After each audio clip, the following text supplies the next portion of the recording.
Hello friends, I Vinod Yadav welcome you all again on my YouTube channel VI in chemistry. जैसे कि आप पहले से देखते आ रहे हैं कि मैंने आजकल आपके साथ 11th क्लास का जो फोर्थ चैप्टर है, क्या नाम उसका, chemical bonding and molecular structures, इसको स्टार्ट किया हुआ है। और उसका मैं लास्ट लेक्चर में जो मैंने पॉइंट डिस्कस करना शुरू किया था वो था वैलेंस बॉन्ड थ्योरी। कौन सा था? Valence bond theory. तो मैंने कहा था उस लेक्चर में कि वैलेंस बॉन्ड थ्योरी को हम 2 पॉइंट्स को कंसिडर करते हुए डिस्कस करेंगे। पहले पॉइंट को मैं लेक्चर 8 में डिस्कस कर चुका हूं, एनर्जी कंसिडरेशन। आज का जो कंसेप्ट रहेगा वो कंसेप्ट रहेगा ऑर्बिटल ओवरलैपिंग का। कौन सा कंसेप्ट रहेगा? Valence bond theory in terms of orbital overlapping. कि भाई ऑर्बिटल ओवरलैप करते हैं कोवलेंट दोनों में। तो इसको मैं कुछ पॉइंट्स के रूप में डिस्कस करूंगा आपके साथ, ठीक है। जो पहला पॉइंट रहेगा आपका, ठीक है, उसको देख लेते हैं। भाई क्या कहता है वो? ये कहता है a covalent bond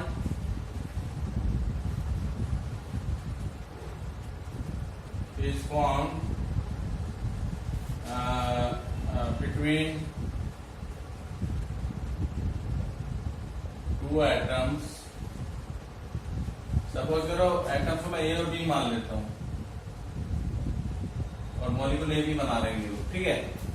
A covalent bond is formed between two atoms by partial overlapping of their half field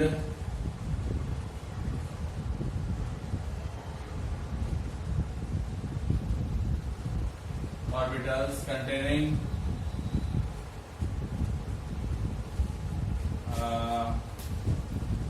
two electrons, containing one electron each with opposite spin। और लीजिए इसको एक बारी समझ गए। इसका कहने का मतलब है कि मान लो आपके ए और बी के पास 2 ऑर्बिटल है, तो मैं सर्कुलर या स्फेरिकल मान के चल लेता हूँ। एक इलेक्ट्रॉन इसके पास है और ये ए का ऑर्बिटल था, ये बी का ऑर्बिटल है, इसके पास भी इलेक्ट्रॉन है, पर वो इलेक्ट्रॉन की जो स्पिन है वो एंटी क्लॉकवाइज मान लीजिए, मतलब ये क्लॉकवाइज मानते हैं, इसको एंटी क्लॉकवाइज हम लोग मान लेते हैं। तो जब ये दोनों ओवरलैप करेंगे इस तरीके से, तो दोनों इलेक्ट्रॉन आपने यहाँ शो कर देंगे, ओवरलैपिंग हो गई। और जब 2 इलेक्ट्रॉन आ गए मतलब बॉन्ड बन गया और बी के बीच में। क्लियर हो गया होगी? अब इसको मैं कुछ एग्जांपल्स के साथ डिस्कस करूंगा आपके साथ, ठीक है। अभी यहीं पे शुरू कर लेते हैं। तो 3 मॉलिक्यूल्स के थ्रू आपको समझाऊंगा कि अलग अलग तरह के जो ऑर्बिटल जो आपने स्ट्रक्चर ऑफ एटम में पढ़े हैं उनके थ्रू कैसे ओवरलैपिंग होती है, कैसे बॉन्ड बनते हैं। तो let us consider the first molecule as H2। आपको पता है कि हाइड्रोजन का जो एक एटम होता है उसका जो वैलेंस इलेक्ट्रॉन होता है 1s1 होता है। तो S की जो शेप होती है स्फेरिकली होती है, आपको उसमें सिखाया था स्ट्रक्चर ऑफ एटम में। तो सपोज करो ये आपका ये H1 है और ये H2 है आपका, ठीक है। इसका न्यूक्लियस यहाँ पे है प्लस, इसका न्यूक्लियस यहाँ पे है प्लस, इसका इलेक्ट्रॉन ये रहा, इसका इलेक्ट्रॉन इधर दिखा देते हैं, ठीक है। अब देखो इसके इलेक्ट्रॉन की स्पिन मान लो क्लॉकवाइज आप दिखा रहे हैं, इसकी कैसे दिखानी है? एंटी क्लॉकवाइज दिखानी है। कैसे दिखानी है? एंटी क्लॉकवाइज दिखानी है आपने, ठीक है। तो जब ओवरलैप होंगे तो ये H1 हो गया, ये H2 हो गया, ये बॉन्ड बन गया आपका। क्लियर हो गया? मतलब 2 स्फेरिकल जो आपके ऑर्बिटल थे they got overlap and each orbital have 1 electron each with opposite spin. तो ये हो गया पहला मॉलिक्यूल। कौन सा? हाइड्रोजन का मॉलिक्यूल। कौन सा मॉलिक्यूल? हाइड्रोजन का मॉलिक्यूल, ठीक है। यहाँ प्लस भी दिखाना है इसका और यहाँ भी। दूसरा जो मैं मॉलिक्यूल ले रहा हूँ वो मैं ले लेता हूँ HF को ले लेता हूँ। किसको ले रहा हूँ? HF को, जैसे कि बुक में भी दे रखा है। तो देखो HF के अंदर एक H एटम है, एक F एटम है। H का तो भाई ये 1s1, तो आपको वैसे ही लेना जैसे ऊपर ले रखा हम लोगों ने, ठीक है। तो let us consider it as like this. ये तो हो गया आपका S H का, it is plus sign in between an electron in its shell, ठीक है। तो ये प्लस साइन मैंने लगा दिया न्यूक्लियस के लिए, और सपोज करो इसका इलेक्ट्रॉन इधर है, इसमें घूम रहा है, अब F का जो कंफिगरेशन होता है, अगर आपको ध्यान हो, F का एटॉमिक नंबर होता है 9, 1s2, अच्छा 2s7 लिखो पहले, 2s7, 7 अलग इलेक्ट्रॉन है, तो कहाँ पे 7 वो देख लेते हैं, 1s2, 2s2, 2p5, ये है वो 7 इलेक्ट्रॉन। और ये S तो भरा हुआ है, इसके p के 3 ऑर्बिटल होते हैं, आपको पता है, px, py, pz, 5 इलेक्ट्रॉन भरने ऑर्बिटल है, हाफ इंड करो, बच्चों को अपोजिट स्पिन कर दो। ये जो ऑर्बिटल है pz, px तो भरा हुआ है, py भरा हुआ है, pz हाफ फील्ड है, pz क्या है, हाफ फील्ड है। तो देखो px अगर ऐसे है आपका, इसका, इसमें रेड पेन से, इसको मैं ग्रीन पेन से शो करता हूं, चलो देखो लो, ये तो हो गया आपका px, क्या हो गया px, और py आपका जो ऐसे निकला हुआ, जैसे ग्रीन पेन इस तरफ से निकला हुआ, इससे आधा और फिर आधा लोब इधर, आधा पीछे, उसका हम थोड़ा टेढ़ा शो कर देते हैं इस टाइप से। तो pz z एक्सिस के ऊपर है, ये क्लियर हो गया। आई मीन टू से एक px है जो भरा हुआ है, py है जो भरा हुआ है, pz है जो हाफ फील्ड है, और अगर इसका क्लॉकवाइज, इसका एंटी क्लॉकवाइज आप दिखाएंगे, ये आपका कौन सा है, pz। तो जब ये ओवरलैप करेगा इसके साथ, जब ओवरलैप करेगा इसके साथ, तो ये कैसे डायग्राम दिखाएंगे, इसको देखो मैं दिखाएंगे। अब मैं इसको फिर दोबारा से ग्रीन पेन से शो कर रहा हूं। एक तो ये S है, और ये जो Z का ये वाला जो लोब है, ओवरलैपिंग के लिए आ रहा है इधर, देखो ऐसे आप इसको शो कर सकते हैं, कोई दिक्कत नहीं होगी इसमें, ठीक है। ये आपका px हो गया, और एक आपका वो py हो गया। तो ये जो ओवरलैपिंग के जो इलेक्ट्रॉन्स है, इनको आप यहाँ दिखा दीजिए। तो S का इलेक्ट्रॉन, एक pz का इलेक्ट्रॉन, ये px के तो थे पहले से दो, py के भी 2 थे आपके। तो ये मॉलिक्यूल, ये आपका प्लस चार्ज इसका है, इसका प्लस है बीच में आपका, ठीक है। तो देखो बेटा, मेरा कहने का मतलब है, ये बन गया आपका HF मॉलिक्यूल। कौन सा मॉलिक्यूल बन गया, HF मॉलिक्यूल। ऐसे आप चाहे तो एक मॉलिक्यूल और शो कर सकते हैं, उस केस में मान लो मैं लेता हूँ फ्लोरीन मॉलिक्यूल। कौन सा मॉलिक्यूल ले रहा हूँ, फ्लोरीन मॉलिक्यूल, F2। तो F2 में तो दोनों F है, तो दोनों F है, तो दोनों का वही px, py, pz आपको लेने पड़ेंगे यहाँ पे ऐसी जगह, क्लियर। तो उस केस में भी ऐसे डायग्राम बनाएंगे, जैसे F2, ये तो F2 है मान लो, और एक F1 यहाँ बना देते हैं, मतलब फ्लोरीन 1, फ्लोरीन 2। तो उसका भी ऐसे आप शो करेंगे, px, py, और ये pz, समझिए। अब इलेक्ट्रॉन शो कर दीजिए, क्या शो करेंगे, इलेक्ट्रॉन। तो px भरा हुआ है, py भरा हुआ है, pz में एक इलेक्ट्रॉन है, उसका ऊपर की चार्ज, तो इसका एंटी क्लॉकवाइज शो किया, इसका क्लॉकवाइज आप शो कर दीजिए, उसको अपनी साइड शो कीजिए, ठीक है। तो जब ये, तो अब क्या होगा, अब ये दोनों ओवरलैप करेंगे, pz इसका, pz ये भी इसका, तो pz है ये। तो जब ओवरलैपिंग करेंगे तो उसको हम यही शो करते हैं, देखो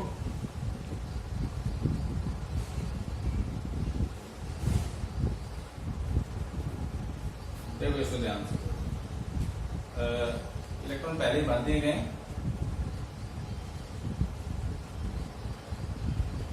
ये हो गया pz, ये हो गया इसका px, और ये हो गया इसका py, समझ गए। तो इसके इलेक्ट्रॉन आप शो कर दीजिए। ये तो हो गए px के 2 इलेक्ट्रॉन, ये हो गए py के 2 इलेक्ट्रॉन, और ये हो गया ओवरलैपिंग के बाद pz के दोनों के इलेक्ट्रॉन। तो ये बन गया आपका फ्लोरीन का मॉलिक्यूल। तो इस तरीके से मैंने आपको जो पहला जो पॉइंट था वो 3 एग्जांपल्स की हेल्प से समझा दिया है, समझ गए होंगे आप लोग। दूसरा जो पॉइंट आएगा आपका, वो आएगा, वो कहता है कि overlapping of orbital,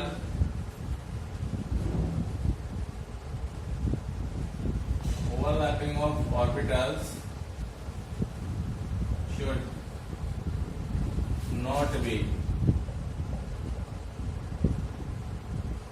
more than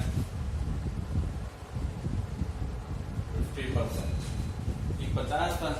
50% से ज्यादा ओवरलैपिंग नहीं होनी चाहिए। क्यों, इसका रीजन है because more than 50% overlapping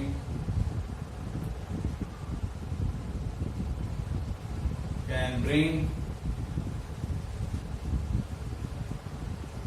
the two nucleuses, whether we can say, of two atoms very close to each other.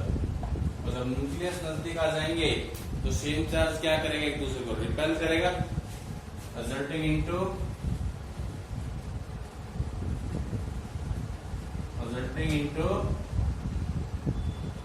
Repulsion, and molecule may become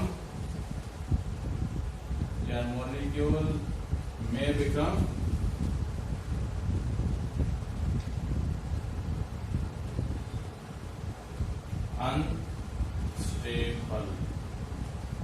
समझ गए होंगे आपको। लेकिन अब 50% से ज्यादा कम भी नहीं होनी चाहिए। क्यों नहीं होनी चाहिए उसको अगले पॉइंट पर डिस्कस कर लेते हैं। देखो ओवरलैपिंग अगर 50% तक रहेगी तो उसका फर्क पड़ता है स्ट्रेंथ ऑफ बॉन्ड के ऊपर। यानी आई मीन टू से एक्सटेंट ऑफ ओवरलैपिंग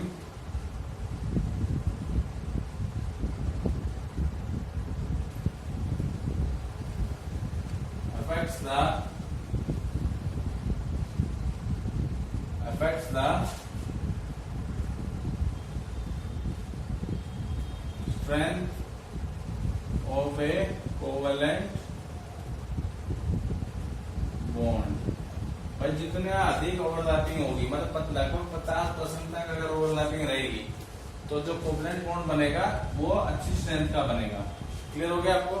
यानी मीन टू से extent of overlapping is, इसमें डाल देता हूं, extent of overlapping is directly proportional to the strength of the bond, is directly proportional to the strength of the bond। ठीक है।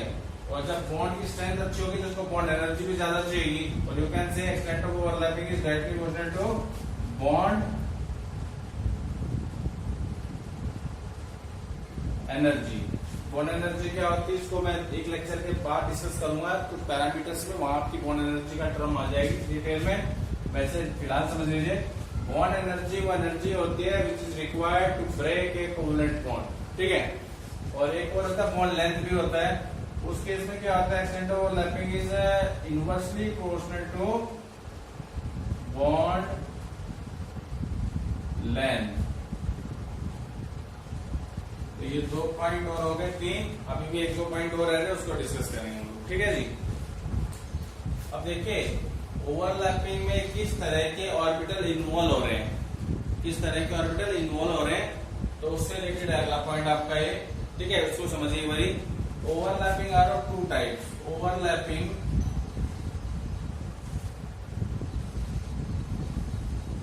Of orbitals results into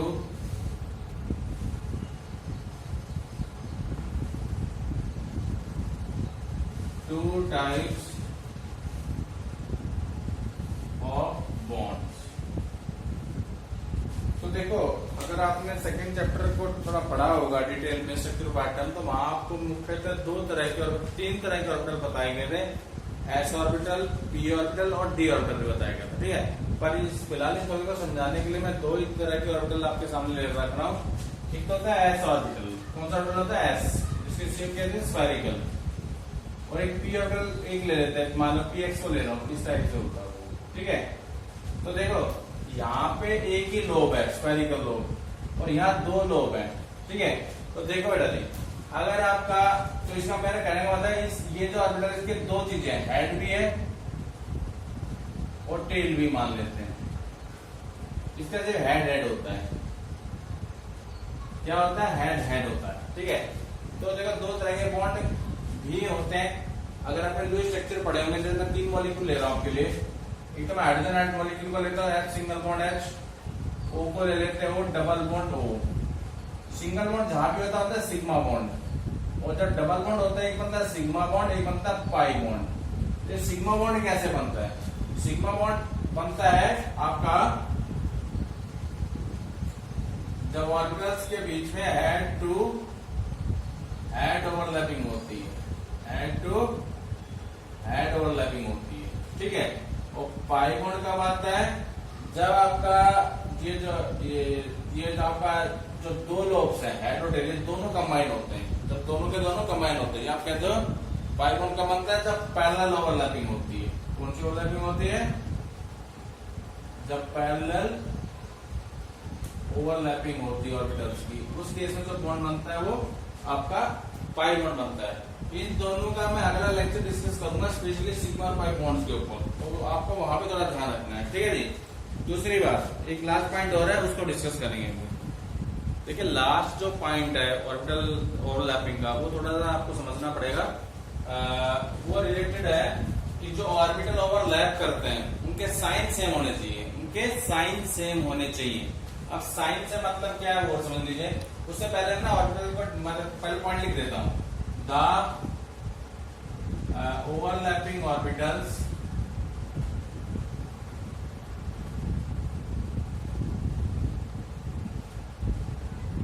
must have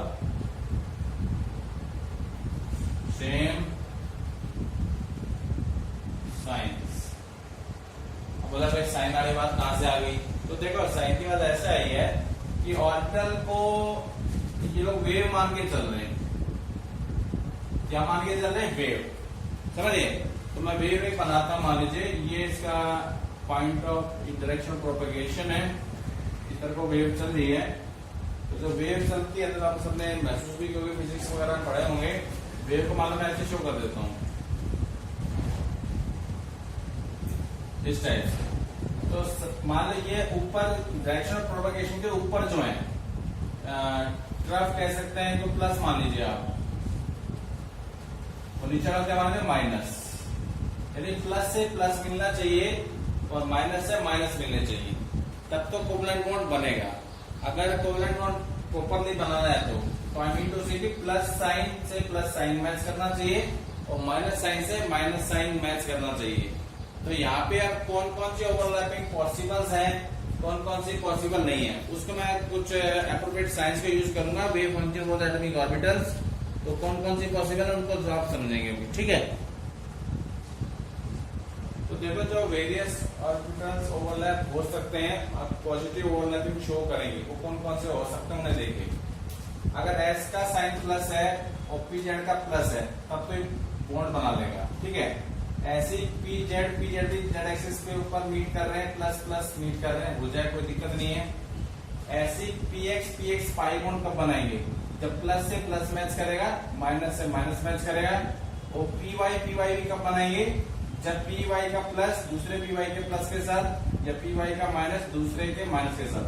तो ये तो positive overlap है, चार तरह की जो मैंने आपको बताई, तो सिग्मा पाई बॉन्ड बनाएंगे, ठीक है। लेकिन यहाँ पे अगर साइन बदल गए मान लो, तो क्या होगी? नेगेटिव ओवरलैपिंग होगी। कौन सी ओवरलैपिंग होगी? Negative overlapping. वो कैसे पॉसिबल है नेगेटिव ओवरलैपिंग? मींस ये ओवरलैपिंग होगी नहीं, प्लस माइनस मिल गए। और कहा था overlapping orbitals must have same science. ऐसे यहाँ भी एक का तो प्लस रखा दूसरे का माइनस, तो ये भी पॉसिबल नहीं है। ऐसे यहाँ भी एक का तो प्लस माइनस रखे, दूसरे का उल्टा कर दीजिए, एक उस वाले को माइनस बना लो, नीचे वाले को प्लस बना लो, तो ये ओवरलैपिंग भी पॉसिबल नहीं है। ऐसे पी वाई के केस में प्लस माइनस, तो प्लस के सामने अगर माइनस आया और माइनस के सामने प्लस आया, तब भी ओवरलैपिंग नेगेटिव कहलाएगी, क्लियर? मतलब बॉन्ड नहीं बनेगा फिर। और ओवरलैपिंग कहाँ नहीं होगी उसे समझ लीजिए। ओवरलैपिंग के लिए जरूरी था कि जो लोब्स जिनमें इलेक्ट्रॉन्स है, वो लोब आमने सामने होने चाहिए विद सेम साइन, ठीक है।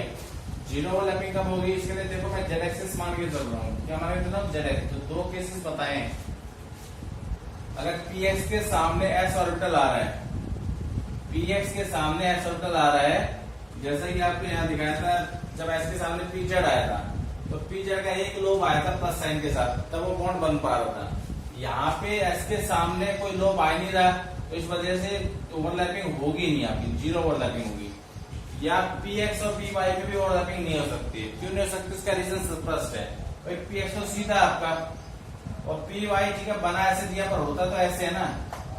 तो ये भी जब नजदीक आएगा, तो मान लीजिए इसका एक लोब आपको दिखाई दे रहा है पेन के रूप में, तो ये लोब कहाँ ओवरलैपिंग कर पा रहा है, इस वजह से ये ओवरलैपिंग भी पॉसिबल नहीं है। तो ये सारा कुछ आपके बुक में दिया हुआ है, इन्हें आप ध्यान से लेक्चर सुनने के बाद आप बुक से पढ़ेंगे, तो आपको वैलेंस बॉन्ड थ्योरी का जो ऑर्बिटल ओवरलैपिंग कंसेप्ट है आपको आराम से समझ में आएगा।